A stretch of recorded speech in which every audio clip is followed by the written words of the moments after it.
वहीं एक स्वयंसेवक के नाते मुझे ये भी खुशी है कि राष्ट्रीय स्वयंसेवक संघ ने न केवल इन चुनौतियों को पहचान की है, बल्कि इन चुनौतियों से निपटने के लिए ठोस रोड मैप भी बनाया है।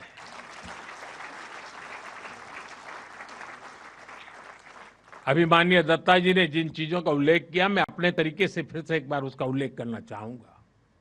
साथियों, संघ के पंच परिवर्तन, स्वबोध, सामाजिक समरसता, कुटुंब प्रबोधन, नागरिक शिष्टाचार और पर्यावरण, ये संकल्प हर स्वयंसेवक के लिए देश के समक्ष उपस्थित चुनौतियों को परास्त करने की बहुत बड़ी प्रेरणा है। साथियों, स्वबोध यानी स्वयं का बोध, स्वबोध यानी गुलामी की मानसिकता से मुक्त होकर अपनी विरासत पर गर्व करना, स्वभाषा पर गर्व करना। स्वबोध यानी स्वदेशी, आत्मनिर्भर होना। और मेरे देशवासियों, ये बात समझ के चलिए, आत्मनिर्भर ये विकल्प के तौर पर नहीं है, ये अनिवार्यता के रूप में है।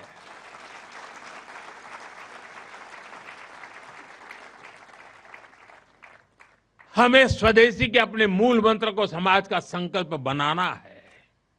हमें वोकल फॉर लोकल के अभियान को उसकी सफलता के लिए वोकल फॉर लोकल ये हमारा निरंतर एक नई ऊर्जा प्रदान करने वाला घोषवाक्य होना चाहिए, प्रयास होना चाहिए।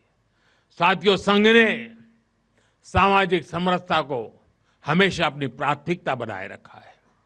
सामाजिक समरसता यानी वंचित को वरीयता देकर सामाजिक न्याय की स्थापना करना, देश की एकता को बढ़ाना।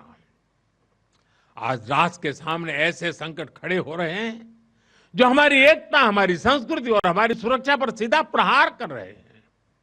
अलगाववादी सोच, क्षेत्रवाद, कभी जाति, कभी भाषा को लेकर विवाद, कभी बाहरी शक्तियों द्वारा भड़काई गई विभाजनकारी प्रवृत्तियां, ये सब अनगिनत चुनौतियां हमारे सामने खड़ी है। भारत की आत्मा हमेशा विविधता में एकता ही रही है। अगर इस सूत्र को तोड़ा गया तो भारत की शक्ति भी कमजोर होगी, और इसलिए हमें इस सूत्र को निरंतर जीना है, उसे मजबूती देनी है। साथियों, सामाजिक समरसता को आज डेमोग्राफी में बदलाव के षड्यंत्र से, घुसपैठियों से भी बड़ी चुनौती मिल रही है। ये हमारी आंतरिक सुरक्षा और भविष्य की शांति से भी जुड़ा हुआ प्रश्न है, और इसलिए मैंने लाल किले से डेमोग्राफी मिशन की घोषणा की है। हमें इस चुनौती से सतर्क रहना है, इसका डटकर मुकाबला करना है। साथियों, कुटुंब प्रबोधन आज समय की मांग है। जो समाज शास्त्र के सदियों से चली आई पंडितों की भाषा है, उनका कहना है, हजारों साल तक भारत के जीवन में जो प्राण शक्ति रही है, उसके अंदर एक कारण उसकी परिवार संस्था है। भारतीय समाज व्यवस्था की सबसे मजबूत इकाई अगर कोई है तो भारतीय समाज में पनपी हुई एक मजबूत परिवार व्यवस्था है। कुटुंब प्रबोधन यानी उस परिवार संस्कृति का पोषण जो भारतीय सभ्यता का आधार है, जो भारतीय संस्कृति से प्रेरित है, जो जड़ों से जुड़े हैं। परिवार के मूल्य, बुजुर्गों का सम्मान, नारी शक्ति का आदर, नौजवानों में संस्कार, अपने परिवार के प्रति दायित्व को निभाना, उसे समझना, उस दिशा में परिवार को, समाज को जागरूक करना बहुत ही आवश्यक है। साथियों, अलग अलग कालखंड में जो भी देश आगे बढ़ा, उसमें नागरिक शिष्टाचार की बहुत बड़ी भूमिका रही है। नागरिक शिष्टाचार अर्थात कर्तव्य की भावना, नागरिक कर्तव्य का बोध हर देशवासी में हो।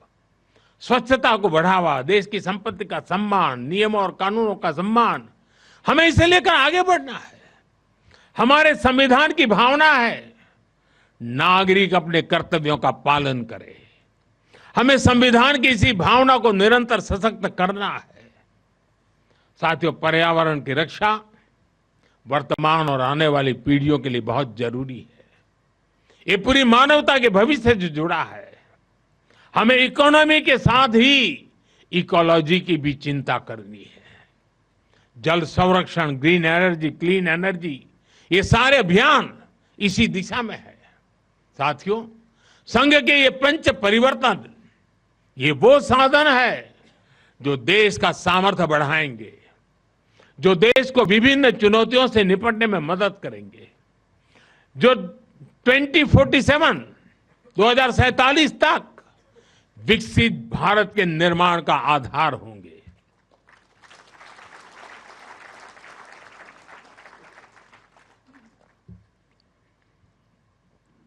साथियों, 2047 का भारत तत्वज्ञान और विज्ञान, सेवा और समरसता से गढ़ा हुआ वैभवशाली भारत हो। यही संघ की दृष्टि है, यही हम सब स्वयंसेवकों की साधना है और यही हमारा संकल्प है।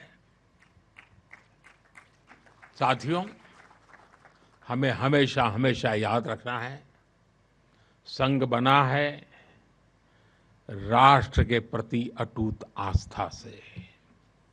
संघ चला है राष्ट्र के प्रति अगाध सेवा के भाव से। संघ तपा है त्याग और तपस्या की अग्नि में। संघ निखरा है संस्कार और साधना के संगम से। संघ खड़ा है राष्ट्र धर्म को जीवन का परम धर्म मान करके। संघ जुड़ा है भारत माता की सेवा के विराट स्वप्न से। साथियों, संघ का आदर्श है संस्कृति की जड़ें गहरी और सशक्त हो। संघ का प्रयास है समाज में आत्मविश्वास और आत्मगौरव हो। संघ का लक्ष्य है हर हृदय में जन सेवा की ज्योति प्रज्वलित हो। संघ का दृष्टिकोण है भारतीय समाज सामाजिक न्याय का प्रतीक बने। संघ का ध्येय है विश्व मंच पर भारत की वाणी और प्रभावी बने। संघ का संकल्प है भारत का भविष्य सुरक्षित और उज्जवल बने। मैं एक बार फिर आप सभी को इस ऐतिहासिक अवसर की बधाई देता हूं। कल विजयादशमी का पावन पर्व है। हम सबके जीवन में विजयादशमी का एक विशेष महत्व है। मैं उसके लिए भी आप सबको शुभकामनाएं देते हुए मेरी वाणी को विराम देता हूं। बहुत बहुत धन्यवाद।